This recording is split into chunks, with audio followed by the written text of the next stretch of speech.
let's keep an eye to what's going on lower down the order. Headlights ablaze. There is Rick Wood in the Capri that he shares with Adam Morgan. And number 28 is the recovering Tom Kristensen, 11th at the end of that lap. Nick Swift getting all cheeky in the Mini there. Look as he gets up the inside of Kerry Michael's Escort. Right, over the timing line. Tom Kristensen has a go at Richard Mines, but interesting the way that that Ford has really fallen back. Richard Mines there, look, in the red and white Capri, in the leading group early on, but the pace has just ebbed away. He still has a look. Great racing this between these two. And did you see those brakes glowing orange into the last corner? So already, how long are we in? We're only, we're at 20% race distance already, and brakes are already getting that hot. Now, I'd be a bit worried about that.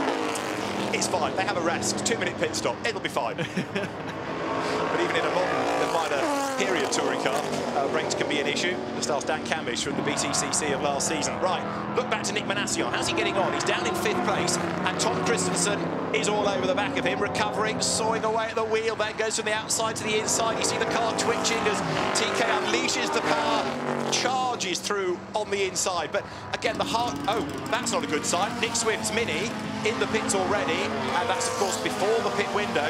It is very rare that a Nick Swift-tuned car has a problem, but that does not look good, does it? It doesn't, no, and there's a little bit of smoke around the front of that. You've worried that's probably going to be terminal, and even if they can get back out, they're going to be so far down the pack. And Kerry Michael is also stranded. That's going to deprive Mark Blundell of a go. So all of a sudden, with what, just under 5 minutes to the pit window opening, 2 quick cars in strife. So Nick Swift and Andrew Jordan would have taken that over. Good battle going on here between Jack Young just being able to keep Tom Kristensen at bay. It's something he can dine out on, won't it? Jack Young in his father's Chevrolet Camaro keeping the similar car of Tom Kristensen at bay. Red and white one there you see in the hands of Tom Kristensen. Pole position. So here at Goodwood, we are approaching the pit stop window for the Gerry Marshall Trophy, and the race is being led by Fred Shepherd. There, Mike Whittaker chasing on behind, and in 3rd and 4th together, you've now got Craig Davies just ahead there of Tom Kristensen, and they are absolutely nose to tail as they swing their way out of Lavant. Then the run down towards Woodcote Corner, and is this going to be an opportunity for Tom Kristensen to find a way through? They are tied together, those two, and look at the gap that the leading quartet have pulled over everybody else. There is David Clark, 5th, and he's in splendid isolation as well because he's not with anybody and nobody is on the back of him. So Tom Ingram, he's at the moment rather self-isolating, but look at this fight.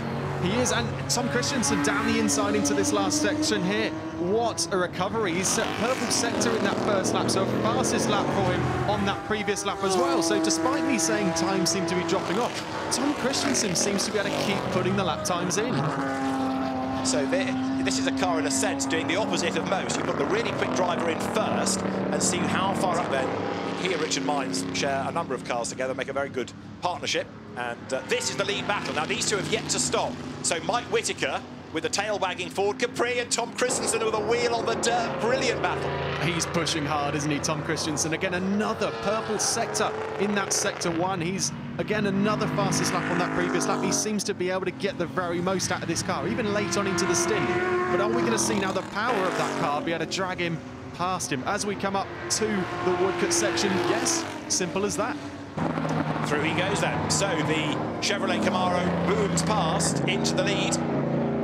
But Mike Jordan set to take over that Capri, experienced saloon car racer himself. Mike almost going back to his roots in this. He started off in classic saloon car racing in a Morris Minor, then went to Formula Ford, worked his way up to international GT level, and he's, of course, now back as a very successful historic racer. Both of them stay out for another lap, but in a straight line there, you can see the extra horsepower the Chevrolet has. He just has the grunt to be able to pull a gap as soon as he's out the corner, but you would leave Tom out now as soon as possible with the pace that he's able to produce, and he seems to be getting quicker and quicker and quicker. You try and eat that stint out as long as possible. Absolutely right, and I think that's what Jack Tetley has in mind. This car owned by Grant Reed. And look, in and amongst the traffic now, they've just put a lap on the Ludovic Lindsay. Now Charlie March appears the dusk. Now, how much longer before the Great Dane comes for the pit lane? Of course, the same is true of Mike Whittaker. He's the owner, but Mike Jordan very quick as well. So how long before you bring the red Capri into the pit lane? They're both coming. No, the Camaro is in, but Mike Whittaker stays out for another lap. This is going to be interesting to see then how this pit stop goes.